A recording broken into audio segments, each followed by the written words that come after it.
In news this week, conflicting responses from Christians to Europe's migrant crisis. Iraqi Christian militias only agree on one thing: defeat ISIS. And a US pastor lives out his sermon.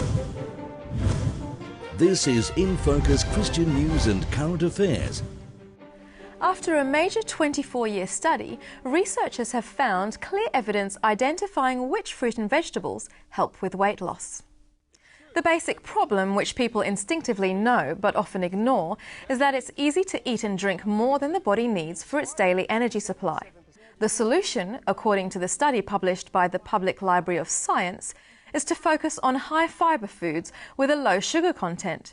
Good examples are berries, apples, soy products, cauliflower, and cruciferous and green leafy vegetables. High-fibre foods increase the feeling of being full, and lower GI foods are less likely to lead to hunger from sudden drops in blood sugar. At the other end of the scale are starchy vegetables, including corn, peas, and potatoes, which researchers found contributed to weight gain. The advantages of a plant-based diet have been known since biblical times. It was Hippocrates that said, "Let food be your medicine." Modern science is now establishing over and over again the advantages of fruit and vegetables in our diet, for weight loss, for so many other medical conditions. As many Europeans are feeling overwhelmed by the hundreds of thousands of refugees and other migrants streaming into their territory, some church leaders are calling for a halt. According to Press TV, the head of the Orthodox Church in Bulgaria has expressed concern about a so-called invasion of Muslims, which he warned may culminate in the end of the Bulgarian state. In many parts of Europe, however, church organizations are at the forefront of efforts to assist the migrants from Syria, Africa, and elsewhere. A multicultural group of Adventists from the UK has been providing emergency supplies to an informal refugee camp of 5,000 people in Calais who are hoping to be admitted to Britain. Are regions of wasteland inhabited by refugees determined to cross the English Channel to a more permanent settlement. The makeshift shelters are barely sufficient to ensure protection from the weather, let alone safety.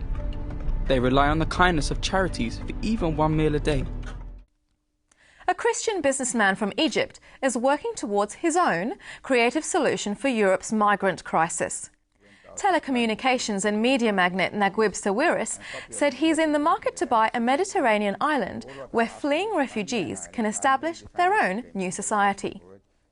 According to news.com.au, Mr. Sawiris is currently in negotiations with the private owners of 2 Greek islands. The Coptic Christian billionaire says he's been approached by the UN's Refugee Agency to work cooperatively on the strategy.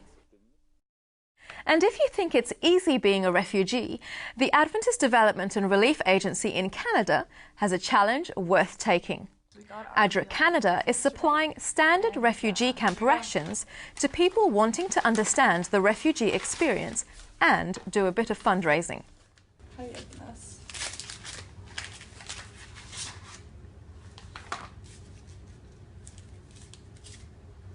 This is my breakfast,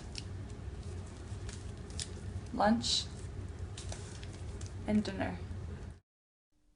The ration packs supply the bare minimum of an average person's daily nutritional needs: 450 grams of grains, 50 grams of beans or legumes, 50 grams of vegetable oil, and 5 grams of salt. I made it through work. I'm home now. Though I feel zapped of energy. I don't know how these people can do it every day, all day. It's hard. Then again, maybe I'm just a wimp. No, it's hard.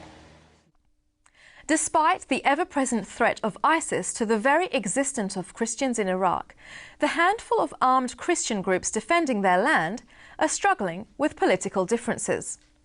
According to the Nakash website, each of the 3 Assyrian Christian militia groups has allied itself with a different faction: the Kurdish Peshmerga, the Shiite Resistance, and the Assyrian Independence Party, respectively.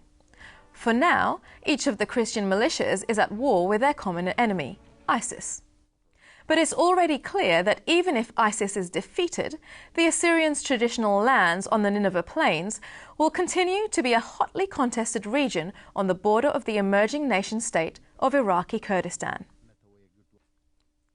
Like the ancient biblical prophets Ezekiel and Hosea, a church pastor in Maryland, USA, is not just preaching sermons, but living them out in his life.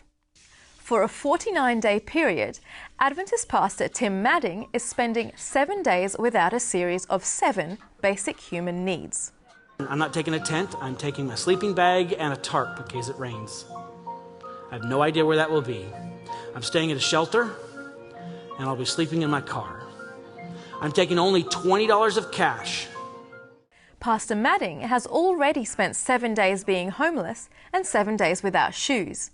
Coming up is 7 days without food, clean water, speech, freedom, and health. The church of the last days must be receiving a fresh outpouring of the Spirit in their life so that the love and character of Jesus is illuminating from them. And it is illuminating from them by how they use the resources God has given to them to be a blessing to the least of these. And that's the news for this week. There's much more to the Record InFocus program, however.